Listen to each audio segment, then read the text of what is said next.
podcast kembali channel Yanda.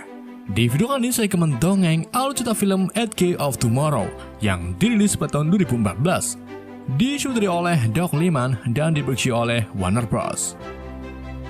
Film ini dibintangi oleh paman saya, Tom Cruise sebagai Mayor William Cage, Emily Blunt sebagai Rita Frateschi, Brendan Gleeson sebagai Jenderal Brigham, dan masih banyak aktor keren lainnya.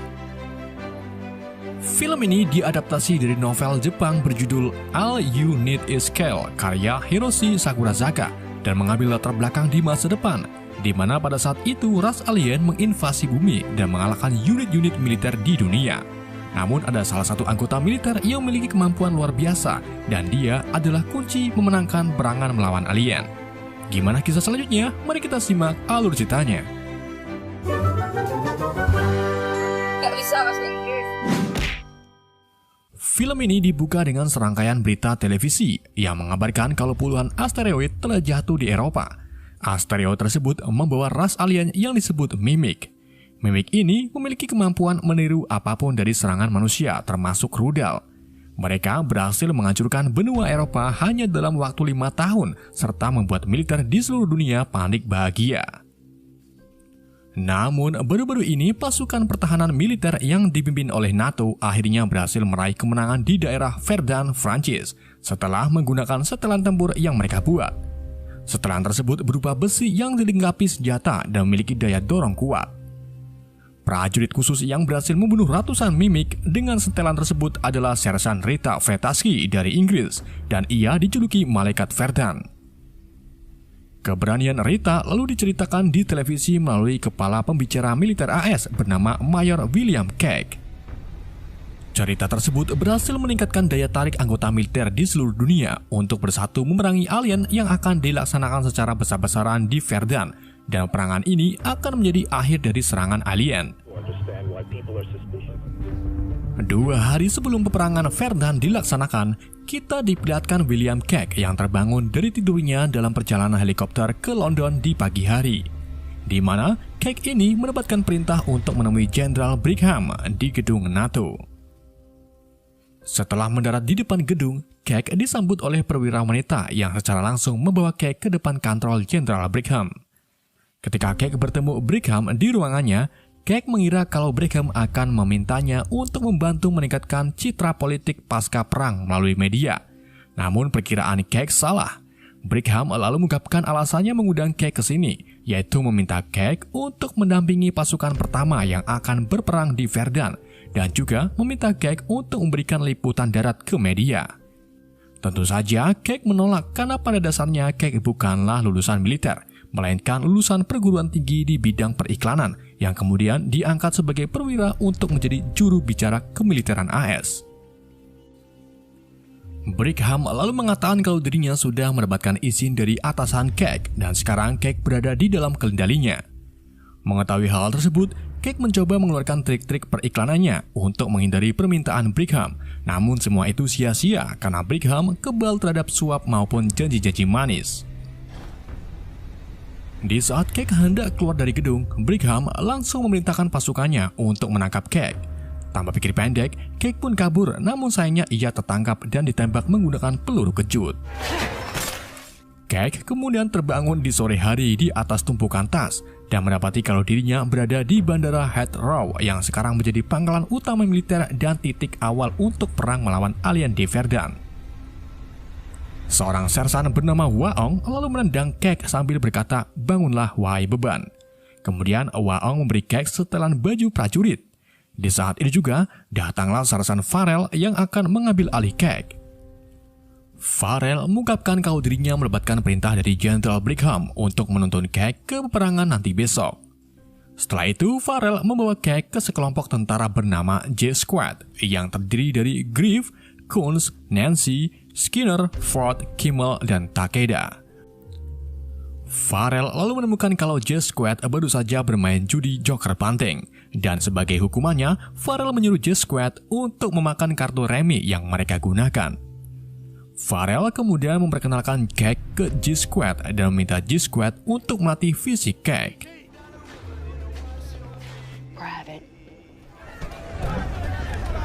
Pagi harinya, Cake terlihat sangat gugup saat dipasangi battle suit oleh Griff. Di sini, G-Squad sama sekali tidak mengajari Cake cara menggunakan battle suit, termasuk cara menonaktifkan mode aman senjata. Karena mereka tahu kalau Cake akan mati dengan cepat setelah mendarat di Verdan. Where is the safety? Exactly. Cake lalu berjalan menuju ke unit helikopter bersama G-Squad. Ia sangat ketakutan ketika melihat ribuan pasukan battle suit mulai lepas landas. Di dalam perjalanan menuju Verdan, G-Squad terus-terusan membuli Cake sambil mengatakan kau adalah beban dalam tim. Sesampainya di atas pantai Verdan, tiba-tiba bagian pesawat G-Squad tertembak oleh Mimic. Hal itu membuat G-Squad harus turun sebelum waktunya. Saat Cake turun ke pantai, ia melihat semua helikopter diserang habis-habisan oleh Mimic yang sepertinya tahu dengan serangan ini. Ketika berhasil mendarat di pantai, Cake langsung disuguhkan dengan kematian Kimmel yang ketindihan pesawat. Kemudian, Cake terus berjalan ke arah depan bersama G-Squad yang masih hidup.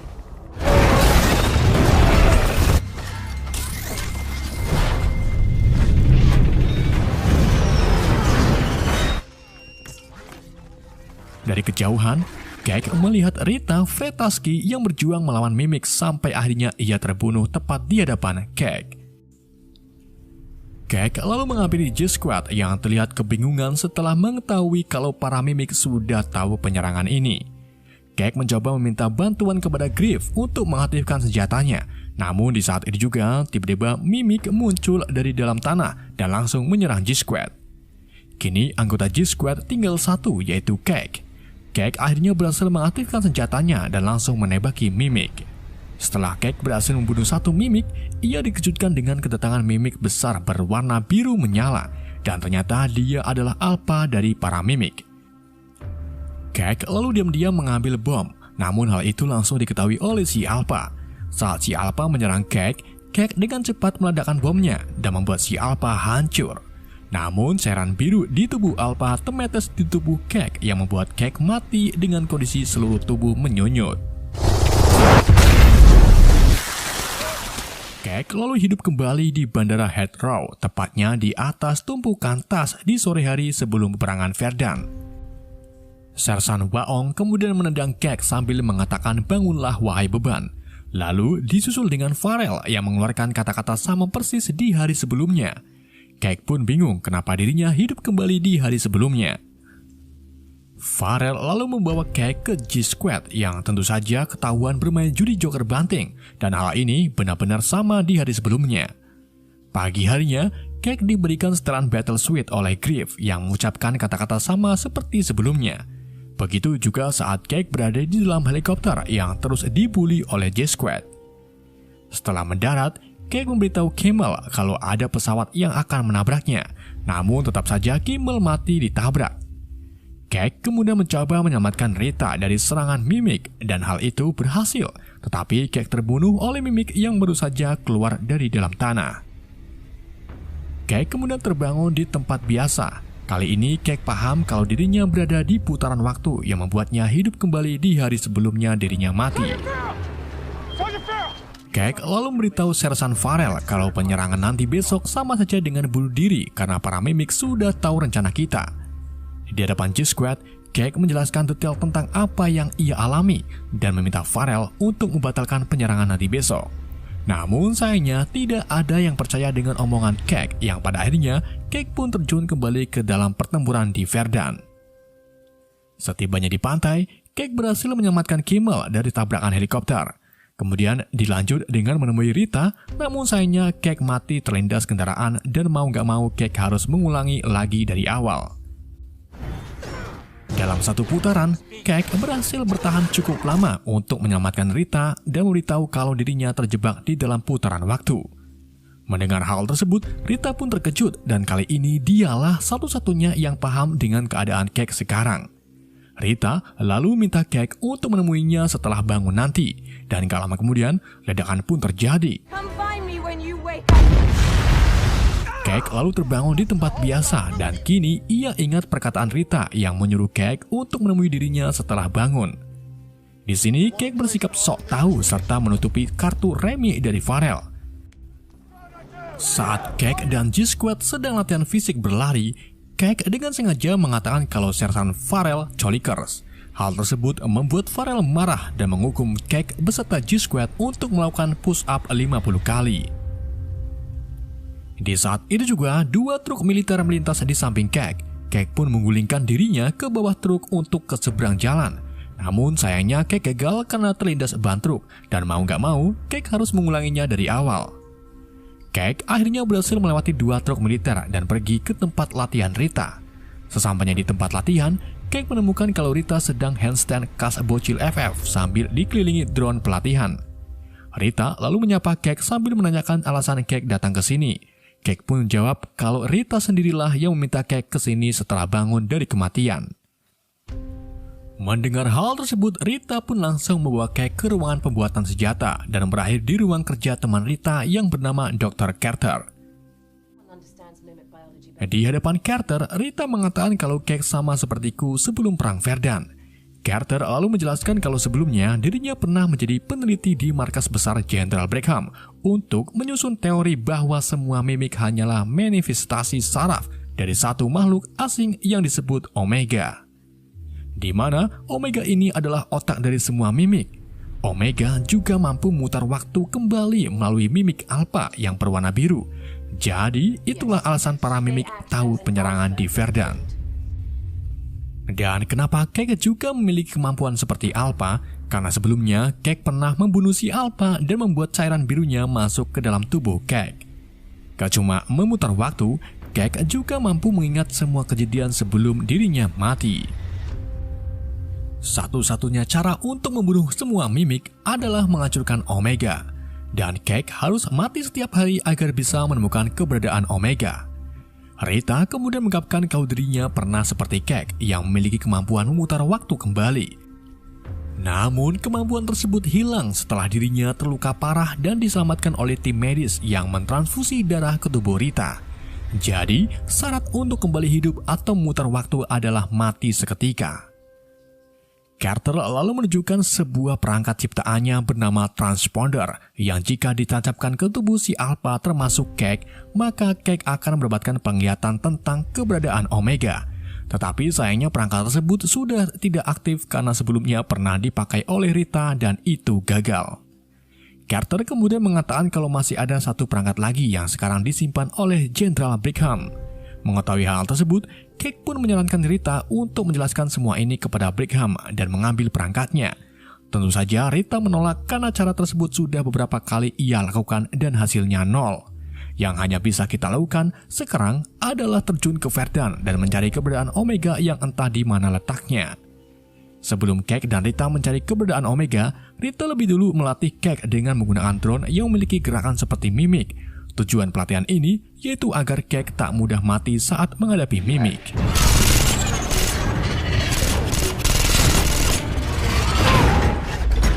Di dalam pelatihannya, Cake terus mendapatkan cedera berat yang mengharuskan Rita untuk membunuhnya.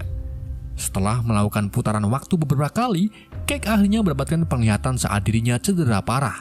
Penglihatan tersebut memperlihatkan lokasi Omega berada yang terletak di sebuah bendungan di Jerman. Di putaran berikutnya, Cake dan Rita mulai terjun ke Verdun untuk menuju ke bendungan. Namun, Cake harus mengulangi putaran waktu berpuluh-puluh kali karena dirinya terbunuh dengan berbagai cara. Begitu juga dengan Rita, sampai akhirnya Cake bosan sendiri.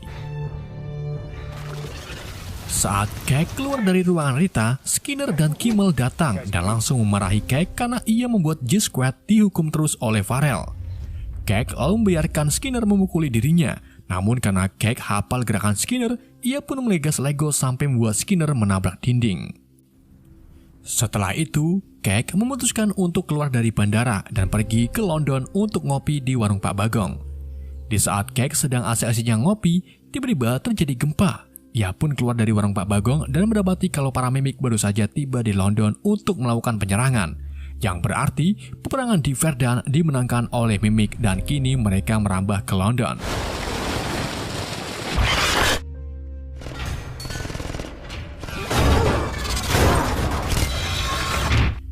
Setelah Cake terbunuh di London, Cake kembali bangun di tempat biasa. Kini ia benar-benar niat untuk menemukan Omega. Cake melakukan beberapa kali putaran waktu sampai akhirnya Cake dan Rita tiba di titik terjauh yaitu di gak tahu namanya. Keduanya lalu melanjutkan perjalanan ke bendungan dengan mengendarai mobil gendeng. Namun di dalam perjalanan mereka diserang oleh Mimik. Untung saja Cake berhasil membunuh Mimik tersebut dengan senjatanya. Cake dan Rita akhirnya sampai di rumah pertanian. Mereka memasuki halaman rumah dan menemukan helikopter nganggur. Tetapi di sini Cake menyarankan Rita untuk tak menggunakan helikopter karena hari sudah sore. Cake lalu melihat luka di pundak Rita yang mengharuskan Cake untuk mengobatinya. Setelah Cake mengobati lukanya, Rita curiga dengan Cake yang terus melarang terbang menggunakan helikopter. Rita pun bertanya, "Kenapa kau melarangnya?" Cake menjawab kalau kita sudah puluhan kali melakukannya namun gagal, dan disinilah tempat terjauh yang pernah kita lalui. Cake juga mengungkapkan kalau dirinya tidak ingin melihat Rita terbunuh. Dengan perasaan kesal, Rita pun merebut kuncinya dari Cake lalu naik ke heli untuk menjalankan mesinnya. Di waktu yang sama, para Mimik berdatangan dan langsung menyerang Rita. Cake pun mencoba menyelamatkan Rita, namun ia gagal.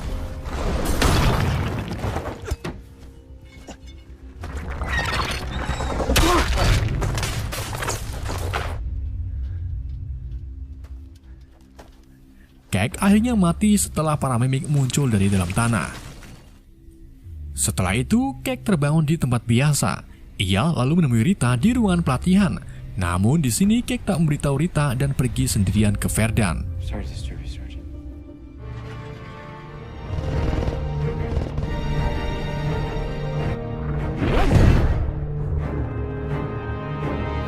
Cake akhirnya sampai di bendungan menggunakan heli yang berada di rumah pertanian. Sesampainya di bendungan, Cake sama sekali tidak menemukan Omega yang ada di penglihatannya. Yang Cake temukan hanyalah satu Mimik dan satu Mimik Alpha. Cake pun diserang sampai membuat tubuh Cake bercucuran darah. Cake akhirnya berhasil melarikan diri dengan menenggelamkan dirinya ke air. Di putaran berikutnya, Cake memberitahu Rita dan Carter kalau Omega tidak ada di bendungan Jerman. Rita lalu menyimpulkan kalau Omega sudah dipindahkan ke tempat lain setelah kekuatan Rita menghilang.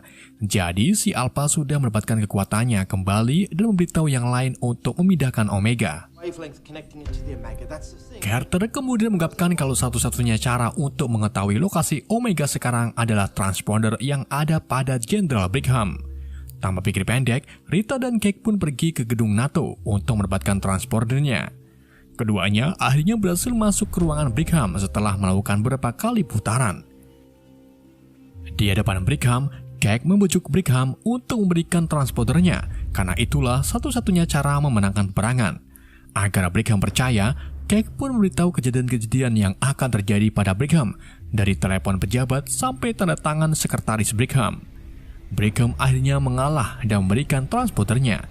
Akan tetapi, saat Cake dan Rita hendak keluar dari gedung, mereka disergap oleh puluhan prajurit. Tanpa pikir panjang, Rita pun langsung menembak mati Cake dan mengulang putaran sampai akhirnya mereka mendapatkan transporter dalam keadaan dikejar-kejar oleh prajurit. Di dalam mobil, Rita menusukkan transporternya ke kaki Cake.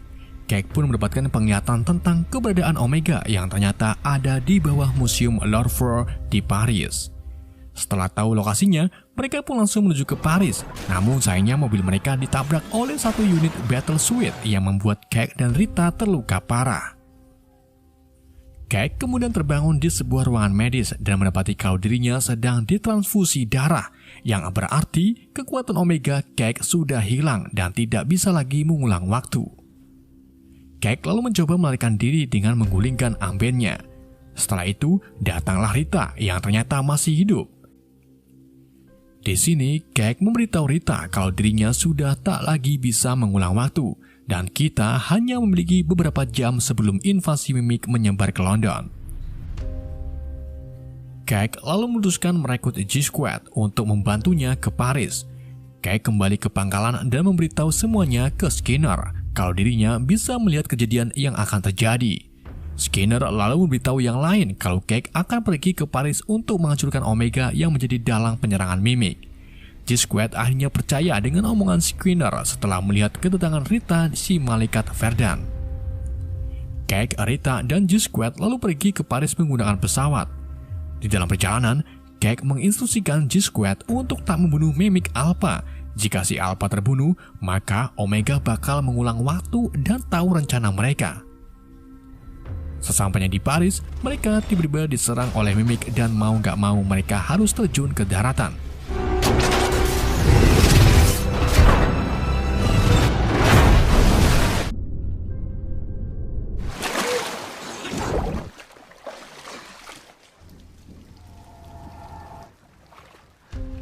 Setelah mendarat, Cake dan Rita menemukan kalau anggota G-Squad tinggal 3. Mereka lalu berunding tentang bagaimana caranya agar sampai ke Lover. Cake kemudian menyarankan menggunakan sisa tenaga pesawat untuk menjalankan pesawat ke Lover yang jaraknya sekitar 200 meter dari mereka.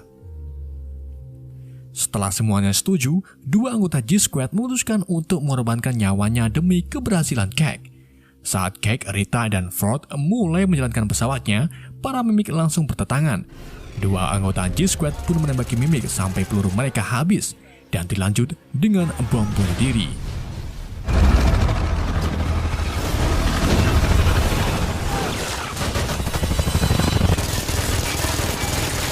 Ford yang mencoba menembaki Mimic dari pesawat pun akhirnya gugur setelah tubuhnya diseret ke daratan.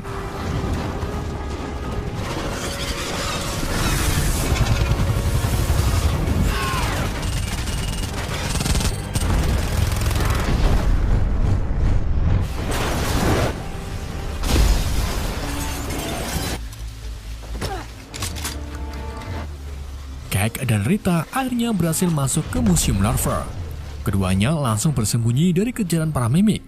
Rita kemudian memberikan Cake sebuah granat dan memintanya untuk pergi ke Omega. Sedangkan dirinya akan memancing perhatian Mimic Alpha. Sebelum berpisah, Rita mengatakan kalau kita tidak akan selamat setelah Omega dihancurkan, karena memang mereka sudah tak lagi memiliki kekuatan. Rita lalu berlari memancing perhatian Alpha, sementara Cake berjalan menuju ke bawah Lover yang penuh dengan air. Setelah pengejaran singkat, si Alpha akhirnya berhasil membunuh Rita. Namun sayangnya si Alpha melihat keberadaan Cake. Ia pun langsung mengejar Cake sampai ke dalam air. Saat Cake melepaskan granatnya di atas Omega, ia ditikam oleh si Alpha yang membuat Cake mati seketika. Granat tersebut lalu mengenai Omega dan meledak dengan sangat dahsyatnya.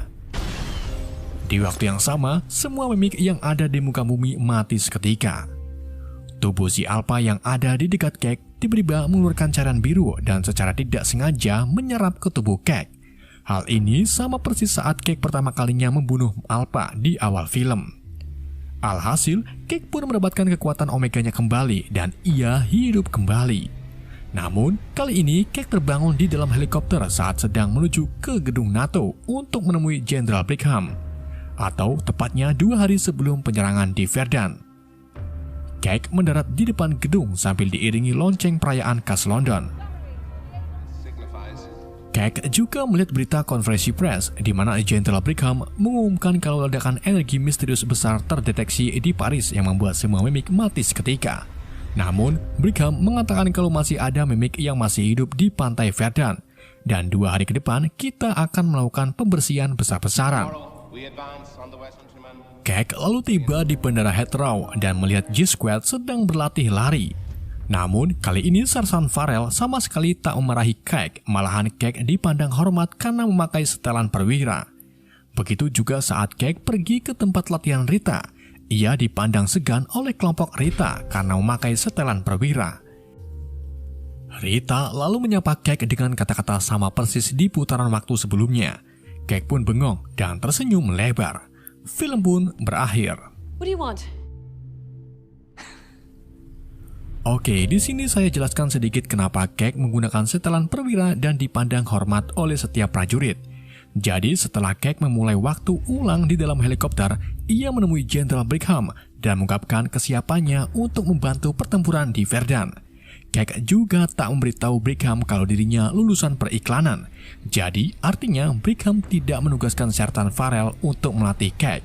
Dan Cake juga tidak ditembak menggunakan peluru kejut yang membuatnya terbangun di atas tumpukan tas. Itulah alasan Cake tidak lagi mengulang waktu di atas tumpukan tas, karena memang Cake tidak pingsan dan malah menjadi perwira kepercayaan Brigham. Dan semua itu tidak akan terjadi lagi jika Cake tak terkena cairan biru setelah berhasil menghancurkan Omega. Jadi semua mimik mati, Rita mati, Cake mati, semua orang yang gugur dalam penyerangan di Verdan tidak akan bisa kembali.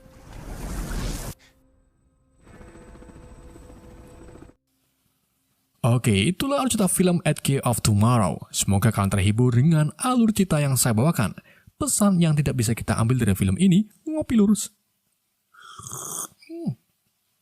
Sekian dari saya, wassalamualaikum warahmatullahi wabarakatuh.